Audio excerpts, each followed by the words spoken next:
আমাদের যে জাতীয় সঙ্গীত আছে আপনারা জানেন যে রবীন্দ্রনাথের লেখা এই গানটি বাংলাদেশের জন্মেরও আরো বহু আগে তিনি লিখেছেন। তো এই গীতটা মূলত বাংলাদেশকে কেন্দ্র করে লেখা হয়নি। বাংলাদেশকে কেন্দ্র করে যেটা লেখা হয়নি সেটা কেন বাংলাদেশের জাতীয় সঙ্গীত হতে যাবে, এটা একটি বিষয়। আরেকটা বিষয় হলো যেই গীতের মধ্যে কোথাও বাংলাদেশ শব্দটাই নেই সে গীত কিভাবে এদেশের জাতীয় সঙ্গীত হতে পারে। বিধায় আমি তো মনে করি যে এই দাবিটা অযৌক্তিক না, যে আমাদের জাতীয় সঙ্গীত পরিবর্তন করা এটা সময়ের সবচেয়ে গুরুত্বপূর্ণ দাবিগুলোর মধ্যে থেকে একটি। আরেকটা এখানে বিষয় হলো যে আপনারা জানেন যে হিন্দু ধর্মাবলম্বীরা তারা পূজনীয় বা দেবতা তুল্য এরকম কিছু মানুষ বা কোনো ব্যক্তি বা বস্তু থাকে, তাদের দৃষ্টিতে তারা সেগুলোকে মা বলে সম্বোধন করে। ইসলাম আমাদেরকে এরকম কোনো ধারণা দেয় না। মাতৃভূমির প্রতি ভালোবাসা এটা একটা স্বকীয় বিষয়, এটার জন্য মুসলমান হওয়া প্রয়োজন নাই, এটার জন্য মানুষ হওয়া যথেষ্ট। শুধু মানুষ কেন, অন্যান্য প্রাণীর মধ্যেও কি আছে, নিজের ভূমির প্রতি নিজের টান আছে। একটা কুকুর, একটা বিড়াল, একটা প্রাণীও দেখবেন যে সে যে ভূমিতে থাকে বসবাস করে বা যে ভূমিতে তার জন্ম বেড়ে ওঠা সেটার প্রতি তার সহজাত একটা টান আছে, সেখানে মানুষের মধ্যে তো অবশ্যই আছে।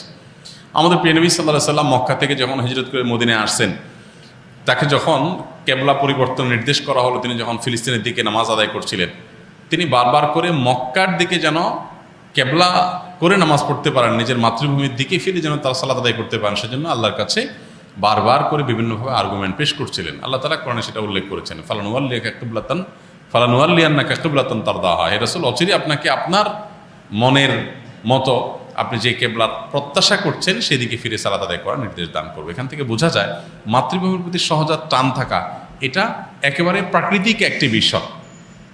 বিধায় এটার জন্য কোনো জাল হাদিস বানানোর কোনো প্রয়োজন নাই যে হব্বুল্লাতন মিনাল ঈমান, দেশপ্রেমের অঙ্গ, এরকম কোনো হাদিস নবী সাল্লাল্লাহু আলাইহি ওয়াসাল্লাম বলেন না। নবী সাল্লাল্লাহু আলাইহি ওয়াসাল্লাম নিজেই নিজের মাতৃভূমিতে তার ভালোবাসা ছিল। সো একজন মানুষ হিসেবে আমাদের মধ্যে সেটা থাকবে, দায়িত্বশীলতা থাকবে, সেটাই স্বাভাবিক। আলাদা করে জাল হাদিস বানানোর প্রয়োজন না। যাই হোক, তো মাতৃভূমির প্রতি টান এক জিনিস আর সেটাকে পূজা করা আরেক জিনিস। ইসলাম আমাকে এটাকে পূজনীয় করতে বলে নাই। বিধায় সংখ্যাগরিষ্ঠ মানুষের বিশ্বাসের সাথে যেমন যায় না, এই গীত বাংলাদেশকে কেন্দ্র করে লেখা হয় নাই, এটা বাংলাকে কেন্দ্র করে লেখা হয়েছে, যেটা পশ্চিমবঙ্গ পূর্ববঙ্গ মিলায়া। অতএব এই জ্ঞান মূলত এই দেশের জন্য না, যার কারণে এই গীত বা স্লোগান বাংলাদেশের এটা পরিবর্তন হওয়াটাই হলো যৌক্তিক। এটাকে যারা মনে করেন অপরিবর্তনীয় বা পরিবর্তনের দাবি তুললেই যারা মনে করেন যে বোধহয় সব গেল তারা কি এটাকে কোরআন হাদিস মনে করেন নাকি যে কোরআন হাদিস এটা পরিবর্তন করা যায় না, এটা তো পরিবর্তনযোগ্য। অতএব এটা পরিবর্তন করার দাবিটা আমি ব্যক্তিগতভাবে মনে করি যে অযৌক্তিক নয়। আপনার একটা জিনিস খুব ভালোভাবে লক্ষ্য করেছেন যে কিছুদিন আগে যখন জাতীয় সঙ্গীত নিয়ে একটা আলাপ উঠলো, যে জাতীয় সঙ্গীত এটা কি বাংলাদেশের জন্য লেখা হয়েছিল নাকি অবিভক্ত বাংলার জন্য তৈরি করা হয়েছিল? অবিভক্ত বাংলার জন্য যদি তো লেখা হয়ে থাকে, আমার সোনার বাংলা বলতে যদি গোটা পশ্চিম বাংলা আর এ বাংলা দুইটাকে বোঝানো হয়ে থাকে, তাহলে সেক্ষেত্রে সেটা কিভাবে বাংলাদেশের জাতীয় সঙ্গীত হয়? এই দেশের জন্য তো এটা লেখা হয়নি, এটা তো লেখা হয়েছে ভারতের একটা অংশ আর দেশের একটা অংশের জন্য। রবীন্দ্রনাথ যখন লিখেছেন তখন তো এদেশের জন্ম হয়নি, তাহলে এটা কিভাবে দেশের জাতীয় সঙ্গীত হইতে পারে? ভারতীয়রা তাদের ধর্ম মতে পূজনীয়, যে তাকে মা বলে সম্বোধন করে, আমরা মুসলমানরা তো সে বিশ্বাস করি না। তাহলে এই জাতীয় সঙ্গীত কিভাবে আমাদের দেশের জাতীয় সঙ্গীত হতে পারে? এটা একটা আলাপ উঠছে, এটা কোনো চূড়ান্ত বিষয় না যে হ্যাঁ তাহলে বাদ দিয়ে ফেলতে হবে, দিয়ে ফেলছে বা কিছু। এই আলাপ উঠার পর আপনারা দেখছেন বাম পাড়ায় আগুন ধরেছে, তারা এটা নিয়ে এমন ভাবে আওয়াজ তুলেছে মনে হচ্ছে দেশ শেষ হয়ে গেল। কিন্তু এখন দেশের স্বাধীনতাই যখন হুমকির মুখে, সার্বভৌমত্ব যখন হুমকির মুখে, দেশের বিরুদ্ধে সকাল বিকাল যখন মিথ্যাচার চলছে, তখন তাদের সবার মুখে কুলুপ।